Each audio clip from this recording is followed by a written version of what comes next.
कल रात तक हम जैसलमेर जाने वाले थे। बैग्स पैक थे, रूट भी डिसाइडेड था, पर जब सुबह मैंने नोएडा का फॉग देखी तो फिर मैंने अपना फैमिली रूट ट्रिप कैंसिल कर दिया। और अगर आप दिल्ली एनसीआर में रहते हो तो ये डिसीजन आपको भी लेना पड़ सकता है। इस वीडियो में मैं आपको दिखाने वाला हूँ मैंने जैसलमेर का प्लान क्यों कैंसिल किया, जयपुर ही क्यों चूज किया और नोएडा से जयपुर का safest winter road trip plan. ये कोई ब्लॉग नहीं है, यह एक winter safety decision making video है। अगर आप मेरी तरह फैमिली के साथ ड्राइव करते हो तो प्लीज अंत तक देखिए। दिल्ली एनसीआर का विंटर फॉग सिर्फ विजिबिलिटी का इशू नहीं होता, यह हमारे reaction time, braking decision and judgement को अफेक्ट करती है। जैसलमेर का मतलब है 800 kilometre plus desert highway plus long night stretch and उसके ऊपर से आपको मिनिमल ट्रैफिक का सामना करना पड़ेगा। कहने का मतलब है fog plus long distance plus family, मतलब टोटल रिस्क। और मैं ट्रैवल कंटेंट के लिए अपने फैमिली की सेफ्टी कॉम्प्रोमाइज नहीं करता। तो मैंने फिर अपना प्लान रीथिंक किया और जयपुर परफेक्ट ऑप्शन बना, क्योंकि डिस्टेंस सिर्फ 275 किलोमीटर के आसपास थी और ये 6 लेन सुपर हाईवे है। डे लाइट ट्रैवल पॉसिबल है इस रूट पे, मतलब आप दिन में भी आप ट्रैवल कर सकते हो। चौथा, कंसिस्टेंट ट्रैफिक फ्लो है इस रोड पे। पांचवा, अगर आप किसी इमरजेंसी सिचुएशन में फंसते हो तो यहाँ आपको हेल्प आसानी से मिल जाएगी। इन द लास्ट, ये फैमिली फ्रेंडली स्टॉप्स यहाँ बहुत सारे हैं, बहुत सारे आपको फूड कोर्ट, बहुत सारे आपको रेस्टोरेंट हर 2-4 किलोमीटर पे मिल ही जाएंगे, तो आपको वेट नहीं करना पड़ेगा किसी भी स्टॉप पे रुक के फ्रेश होने के लिए। मतलब रिस्क कम, एक्सपीरियंस फुल। अगर आप भी मेरी तरह नोएडा से जयपुर का रोड ट्रिप प्लान कर रहे हो तो ये मैं आपके सामने अभी 60 सेकंड के अंदर पूरी समरी रखने जा रहा हूँ। तो जैसा आप नीचे में देख पा रहे हैं, हमारा स्टार्टिंग पॉइंट है नोएडा, दिल्ली एनसीआर कोई भी आप मान लो, और उसके बाद हमारा डेस्टिनेशन है जयपुर।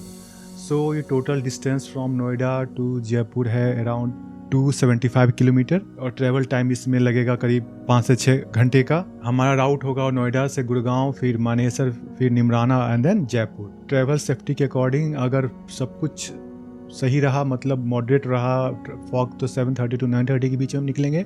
नहीं तो फिर हम, अगर फॉग रहा थोड़ा डेंस, तो फिर हम 9:30 to 10:30 के बीच में हम यहाँ से निकलेंगे। उसके बाद अगर टोटल कॉस्ट की मैं बात करूँ तो हमने फ्यूल का रखा है 2200 से 2700 के बीच में, और टॉल रखा है हाई लेवल 500 से 700 के बीच में। तो टोटल मिला के हो रहा है करीब 2700 से 3400 के बीच में ओवरऑल हमारा ट्रैवलिंग कॉस्ट हो रहा है। फूड, पार्किंग इंक्लूडेड है, ये सिर्फ फ्यूल कॉस्ट है इसके अंदर। अगर इसकी बात करें तो हमें दारूहेड़ा तक हमें फॉग मिल सकता है, बस यही एक रिस्क फैक्टर इस राउट के अंदर है। अब चलिए इसको थोड़ा डिटेल में समझते हैं। फॉग के टाइम राउट सिलेक्शन बहुत ही क्रिटिकल होता है। NH48 बेस्ट है क्योंकि यह वाइड है, रिफ्लेक्टर्स क्लियर हैं, मार्कर्स हमें विजिबल दिखाई देते हैं प्रॉपर्ली, एंड ट्रैफिक इसका इसमें बहुत ही स्मूथ है, और यह ट्रैफिक प्रेजेंस हमें सेफ्टी का फील करवाता है। तो अगर हम वापस अपने मैप पे जाके एक बार इसको डिस्क्राइब करें इन डिटेल, नोएडा से गुड़गांव का हमें मैनेजेबल स्लो ट्रैफिक मिलेगा, ये हम मान के चल रहे हैं। गुड़गांव से मानेसर में ट्रक का बहुत लोड होता है रोड के ऊपर, मतलब आप समझिए 60 से 70% आपका ट्रक्स होंगे रोड पे, और उसके बाद ही कुछ 30 से 40% हमारा 4 व्हीलर्स होते हैं। तो ये मान के चले आपको ट्रैफिक मोस्टली ट्रक का सामना करना पड़ सकता है, वो भी बहुत स्लो चलते हैं उस रोड पे। तीसरा होगा निमराना तक हमें फॉग शायद मिले, वो एक रिस्क फैक्टर होगा। बाकी उसके बाद हमारी ड्राइव स्मूथ रहेगी जयपुर तक। और सबसे बड़ी बात, गूगल मैप जो शॉर्टकट सजेस्ट करे कृपया उसे अवॉइड करें, क्योंकि यह बिल्कुल सेफ नहीं होता। कभी कभी ये क्या करेगा, आपको कोई टॉल बचाने के लिए ये आपको कोई शॉर्टकट सजेस्ट कर देगा जो आपको कभी कोई पता भी नहीं चल पाएगा, क्योंकि मैप के व्यू पोर्ट में आपको वो लगेगा कि यही एक्चुअल पाथ है, जबकि वो आपको एक शॉर्टकट से ले जा रहा होता है। इस बात का ध्यान रखें। और अलवर वाला रोड बिल्कुल ना लें, क्योंकि उसमें फॉग का चांसेस बहुत हाई होते हैं उस रोड पे। कहने का सेंस है इंटीरियर अलवर वाला रोड बिल्कुल मत लीजिए। अब सबसे इम्पोर्टेंट बात, फॉग में ड्राइविंग स्किल का टेस्ट नहीं होता है, ये हमारे पेशेंस का टेस्ट होता है। हम इसके लिए क्या सेफ्टी रूल्स फॉलो करेंगे, चलिए उसको थोड़ा डिस्कस कर लेते हैं।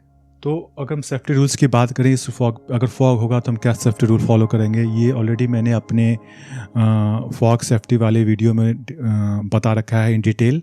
आप चाहे तो उस वीडियो को जाके देख सकते हैं, but on a brief note मैं आपको यहाँ बता रहा हूँ कि अगर फॉग होगा ये अगर फॉग होगा तो ये रूल्स हैं कि जो फॉग लाइट होते हैं उसको हम ऑन रखेंगे, वाइट लाइट एलईडी लाइट बिल्कुल नहीं जलाना है, और उसे फिर हम लो बीम पे रखेंगे फर्स्ट।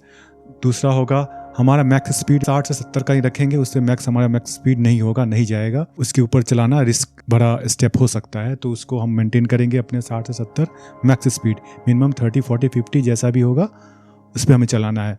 तीसरा है हम एक मिनिमम डिस्टेंस रखेंगे आगे वाले कार से अपने कार के बीच में एटलीस्ट 5 सेकेंड का, नहीं तो कम से कम 3 to 4 सेकेंड का अगर स्पीड बहुत ही स्लो है। चौथा, सडन ओवरटेक से हमें बचना है, हमें सांप की तरह लड़ाते हुए रोड पे नहीं चलना है, हमें पीछे वाले गाड़ी को पूरा मौका देना है कि वो हमारे कार को जज कर सके कि हम क्या मूवमेंट करने वाले हैं रोड पे, वरना ये बहुत ही रिस्क हो सकता है, ये आपका एक्सीडेंट का एक कारण बन सकता है, और मोस्टली यही कारण होते हैं, सडन आप ओवरटेक करने की कोशिश करते हो, तो उससे हमें बचना है। चौथा, अगर विजिबिलिटी 15 मीटर से कम है तो हमें साइड में कहीं लगा देना है और हैजार्ड लाइट ऑन कर देना है, और थोड़ा हल्का सा क्लियर होने का वेट करना है अंटिल हमें थोड़ा कॉन्फिडेंस आ जाए कि अब हम आगे बढ़ सकते हैं। हमें अगर रिफ्लेक्टर्स आपको दिखाई दे रहे हैं रोड पे तो बस उसको फॉलो करते हुए आप चलो, जो ऐसे रिफ्लेक्टर जा रहे हैं उसको फॉलो करते हमें मूव करते रहना है।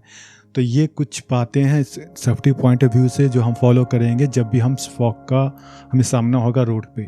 तो इससे क्या होगा, हम बिल्कुल फ्री रहेंगे कि हमें पता है कि अगर फॉग आएगा तो हमें कौन से रूल्स को फॉलो करने हैं अपने सेफ्टी के लिए। और प्लीज़ ईगो ड्राइव मत कीजिए, कहने का सेंस है कोई आगे जा रहा है उसे जाने दीजिए, कोई हॉन्क कर रहा है करने दीजिए, उसे आगे बढ़ने दीजिए, उसे ओवरटेक करने दीजिए। कभी भी ईगो में आकर के ड्राइव करके रैश ड्राइविंग, सडन ओवरटेक, ये सब अवॉइड करना है हमें एक्सप्रेसवे पे, खासकर फॉगी कंडीशन के अंदर। फैमिली के साथ रोड ट्रिप में सबसे बड़ा टेंशन क्या होता है मालूम है? आपको भी शायद मालूम होगा। पहला क्या है? फूड का और वॉशरूम का।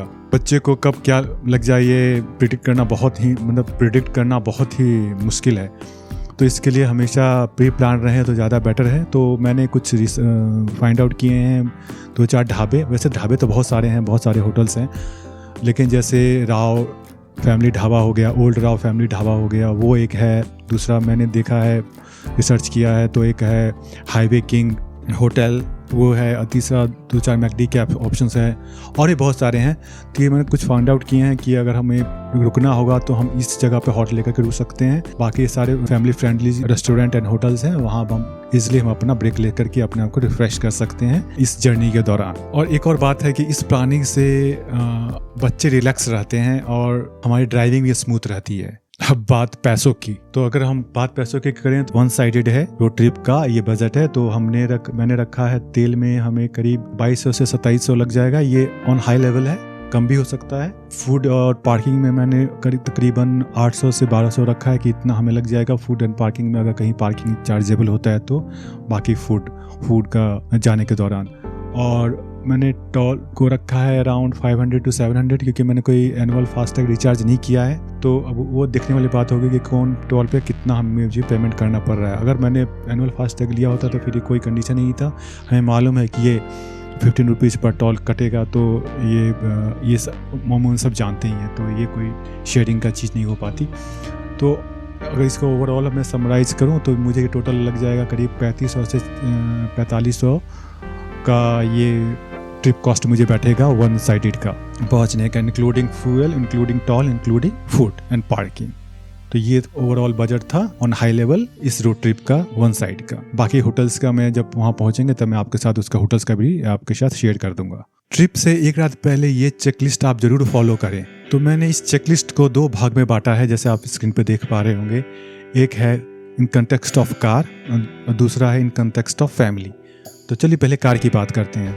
तो कार में सबसे पहले हम चेक करेंगे कि हमारा कार का फ्लूइड है, वॉशर फ्लूइड, वो फुल होना चाहिए, फिलअप होना चाहिए। दूसरा है हमारा वाइपर्स ब्लेड, वो सही कंडीशन में हो, क्योंकि आप ऑन द वे जब आप जा रहे होंगे तो सामने से बहुत सारा डस्ट और बहुत सारा कीड़े मकोड़े, वो इंसेक्ट वगैरह आके वो आपको विंडशील्ड पे चिपक जाते हैं, तो आपके विजिबिलिटी को थोड़ा सा वो फैडी कर देते हैं। तो उसको क्लीनअप के लिए आपको ये 2 चीज़ टॉप कंडीशन में होना चाहिए ताकि आप विजिबिलिटी में कोई इशू ना आए। दूसरा हो गया वाइपर्स ब्लेड, आपके वाइपर स्प्लिट सही कंडीशन में होना चाहिए ताकि वो उसको आपके विंडशील्ड को सही तरीके से क्लीन कर सकें। तीसरा होना चाहिए फॉग लैंप। अगर चौथा बात करें 50% तक अपने टंकी को फुल करा लें, वैसे फिर भी फॉर सेफ्टी रीजंस आप इसको करीब फुल मिनिमम 50% तक अपने कार के अंदर रखें आप। और अंत में टायर प्रेशर, आप अपने टायर का प्री इंस्पेक्शन करवा लें कि कोई टायर प्रेशर लो तो नहीं है और कोई पंप टायर में नहीं है। ये आप एक बार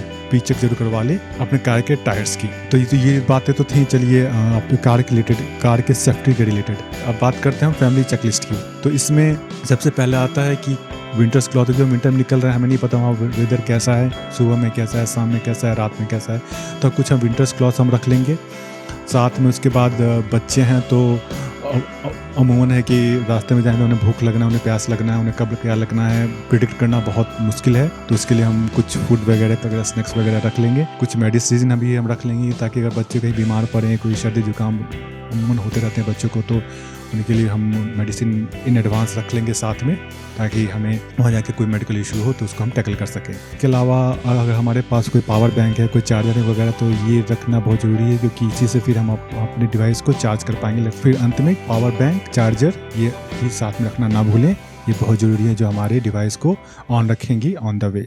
और बात करते हैं गो नो गो डिसीजन की। तो ये तो हमने अपना सारा प्लान कर लिया, लेकिन इसके बावजूद भी हम जा भी सकते नहीं भी जा सकते हैं। क्यों? अगर उस दिन अगर हमने सुबह में देखा कि विजिबिलिटी बहुत ही कम है और 9 बजने के बाद भी विजिबिलिटी करीब 10 मीटर से 15 मीटर से नीचे है, 20 मीटर से नीचे है, कम है, तो हम अब जाने का प्लान बिल्कुल कैंसिल कर देंगे, क्योंकि डेस्टिनेशन तो दोबारा मिल जाएगी, फैमिली दोबारा नहीं।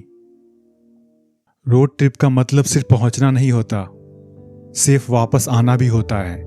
इसलिए ये चैनल ब्लॉग से ज़्यादा सेफ्टी एंड प्लानिंग के बारे में है।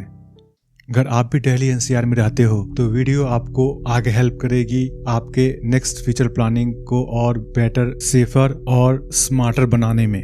Drive safe, stay smart. मिलते हैं नेक्स्ट वीडियो में।